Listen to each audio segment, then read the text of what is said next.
बिस्मिल्लाहिर्रहमानिर्रहीम, अस्सलाम वालेकुम, वेलकम व्यूअर्स। आज थोड़ा सा डिस्कस करना चाहता हूँ आर्टिफिशियल प्राइस रेजिंग पे। आर्टिफिशियल प्राइस रेजिंग के हवाले से मैंने पहले भी 1-2 वीडियोस किए हैं जिसमें मैकेनिज़्म बताया है कि किस तरह से आर्टिफिशियल प्राइस रेजिंग होती है आपकी इंपोर्टेड दालों और चावल वगैरह पे। अब एक हमारी जो जनरल मार्केट है उसके अंदर आर्टिफिशियल प्राइस रेजिंग का एक माइक्रो फिनोमिना है, एक बहुत छोटा सा फिनोमिना है जिसके ज़रिए से प्राइस रेजिंग हो रही होती है। रमज़ान बहुत करीब है, नेक्स्ट मंथ में रमज़ान है, तो मैं ये बता दूँ कि रमज़ान के महीने में ये माइक्रो फिनोमिना इतना ज़्यादा पॉपुलर हो चुका होता है। ये माइक्रो जो आपकी लेवल की आप ये समझ लीजिए इन्फ्लेशन है या महंगाई है जो मसनूई तरीके से पैदा की जा रही होती है, ये रमज़ान में अपने बूम पे होती है। ठीक है, जहाँ पे अदर कंट्रीज़ में क्रिसमस पे या न्यू ईयर पे या उनके रिलीजियस जितने भी इवेंट होते हैं उस पर कुछ रिलीफ दिया जाता है, डिस्काउंट दिया जाता है, ऑफ़ दिया जाता है प्राइस पे। तो हमारे यहाँ पाकिस्तान में क्या है कि उल्टी छुरी से ज़िबा किया जाता है। ठीक है, उल्टी छुरी से ज़िबा किया जाता है मीन्स ये कि आपके प्राइस जो हैं वो तारीख़ की बुलंद तरीन सतह पे पहुँच जाते हैं। आपके जनरल आइटम जो होते हैं, फल सब्ज़ियाँ वगैरह, इनके रमज़ान शरीफ में। ठीक है जी। अब इसमें इंसान क्या करे, आम आदमी मजबूर है, जितनी उसकी परचेजिंग पावर है उसमें उसने कुछ ना कुछ परचेज़ करना है, लेकिन छोटा सा कंट्रीब्यूशन वो दे सकता है इस चीज़ को रोकने के लिए कि एटलीस्ट अपने माइंड में कुछ जनरल एक ओपिनियन रखे प्राइस का। मेरे जैसा बंदा, हाँ स्पेशली मेल्स की बात कर रहा हूँ, फीमेल्स को तो बहुत आइडिया होता है इस चीज़ का। वो अगर कहीं परचेजिंग के लिए निकलता है अफ्तार से पहले या कुछ लेने के लिए, तो उसको जो चीज़ जहाँ से जितने की मिलती है वो लेता है और वापस आ जाता है, और उसको ये भी नहीं पता होता कि फ़लाँ जो प्राइस है इस फल की वो क्या होनी चाहिए, इसकी क्या होनी चाहिए। रेट लिस्टों का तो कराची में बिल्कुल जो है डॉक्यूमेंट के हद तक एक इम्प्लीमेंटेशन होती है। किसी भी ठेले पे, किसी जगह पे, किसी भी आपको रिटेल सेल के जो शॉप्स हैं उस पर कहीं पे भी रेट लिस्ट नज़र रमज़ान में तो नहीं आती, एटलीस्ट मुझे तो नहीं नज़र आई आज तक अभी। और अगर कहीं नज़र आ भी जाए तो उसको फॉलो नहीं किया जा रहा होता। तो आपके अंदर माइंड के अंदर एक छोटी सी प्राइस की फ़िगर जो है वो होनी चाहिए कि किस चीज़ की क्या प्राइस है। आज अगर रेंडमली मैं अपने किसी ऑफिस कलीग से ये पूछ लूँ कि यार चने की दाल का क्या रेट है, यार सेब जो अच्छे वाले हैं उनका क्या रेट है, या कोई भी और चीज़ पूछ लूँ, तो वो जवाब नहीं दे पाएगा क्योंकि कभी नोट ही नहीं किया, कभी लाए और भूल भाल गए और इस चीज़ का पता ही नहीं है। तो जनरल जो चीज़ें हैं ना, आटे से लेकर दाल, चीनी, चावल, फल, सब्जियाँ, इन सब के रेट हर इंसान को पता होने चाहिए कि पिछले हफ्ते में ये चल रहे थे। ठीक है, उससे क्या होता है कि आपको एटलीस्ट आप कर तो कुछ नहीं सकते। अगर घर से आप कुछ लेने के लिए निकले हैं तो आपने लेके ही आना है भाई, वो आपके जेब में जितने भी पैसे हैं उसके अंदर आपने वो लेनी है चीज़ें।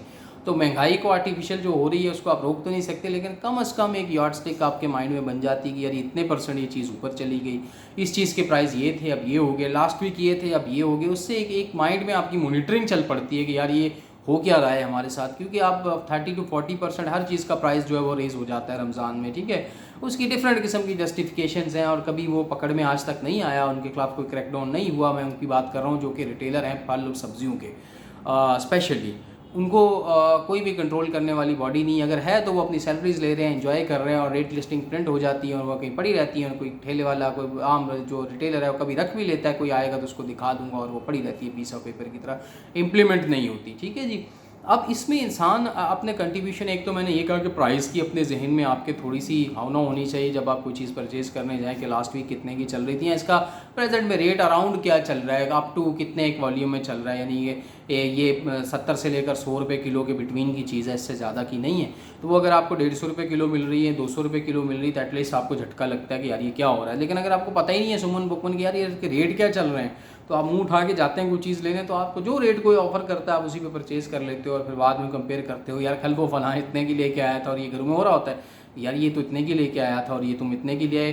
क्योंकि वो मेरे जैसे को डफर लोग होते हैं, उनको पता ही नहीं होता कि रेट क्या चल रहा है, जिस चीज़ जहाँ से मिली जितने की मिली लिया है। ठीक है, लेकिन एक दूसरा इसमें आप अपना कंट्रीब्यूशन ये दे सकते हैं कि थोड़ा सा 15 days of Ramzan, from first Ramzan तो 15 रमज़ान तक अपनी परचेजिंग को बहुत लिमिटेड करें। इंतहाई ज़रूरत की चीज़ के अलावा कोई चीज़ मत परचेज़ करें। हमारे यहाँ होता क्या है कि अगर कोई चीज़ जिसका आर्टिफिशियली प्राइस रेज़ किया जा रहा होता है, अगर टमाटर मार्केट में जो है वो डबल रेट पे मिल रहे हैं, 200 रुपये किलो मिल रहे हैं, तो कुछ लोग ऐसे होते हैं वो कहते हैं कि यार ज़रा 4 किलो लेके स्टोर कर लो, पता नहीं इन पे मिलेंगे नहीं मिलेंगे। ये हमारी साइकी मेंटेलिटी बनी हुई है। ठीक है, डिमांड एंड सप्लाई से कंट्रोल होती है इंटरनेशनली प्राइसें। आप यूएसए में देखेंगे कोई भी चीज़ अगर उसका प्राइस रेस हो रहा होता है एक वीक के कंपैरिजन में, 4 डेज़ के कंपैरिजन में, कि 4 दिन में इसकी कीमत यहाँ से यहाँ की, तो लोग लेना छोड़ देते हैं, ऑटोमेटिकली इसकी उसकी प्राइस नीचे आ जाती है। ऐसे आइटम जिनकी शेल्फ लाइफ कम होती है, फलों सब्जियाँ वगैरह, अगर उसकी थोड़ी सी जो है कंजम्पशन कम हो तो उसका रेट ऑटोमेटिकली कम हो जाता है। अगर मंडी के अंदर आके बहुत सारी चीज़ें स्टोर हो चुकी हैं, वो बिक रही हैं, रिटेलर उसको लेके आ रहे हैं होलसेलर से,